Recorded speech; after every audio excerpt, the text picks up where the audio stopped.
আসসালামু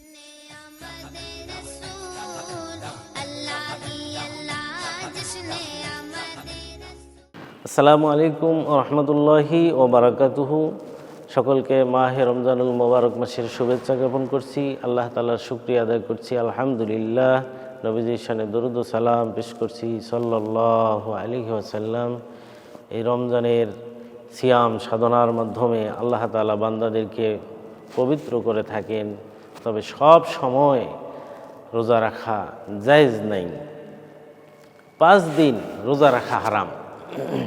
2 ঈদের দিন এবং আইয়ামে তাশরিকের 3 দিন রোজা রাখা আমাদের জন্য হারাম, অর্থাৎ কোরবানির পরের 3 দিন 11, 12, 13 জিলহজ, যে দিনগুলোতে তাকবীরে তাশরিক বলা হয়, এই সময়ে রোজা রাখা হারাম। আল্লাহ সুবহানাহু ওয়া তাআলা বান্দাদের উপরে কখনোই কোনো ধরনের বিধান, কষ্টকর বিধান আরোপ করেন না।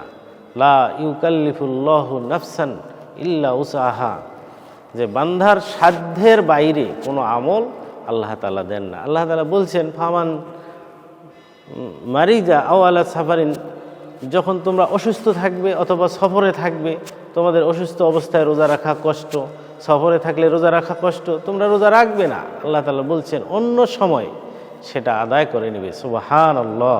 আল্লাহ তাআলা আমাদেরকে বুঝার আমল করার তৌফিক দান করুক। আলহামদুলিল্লাহি রাব্বিল আলামিন ওয়া আখিরি দাওয়ানা আলহামদুলিল্লাহি রাব্বিল আলামিন।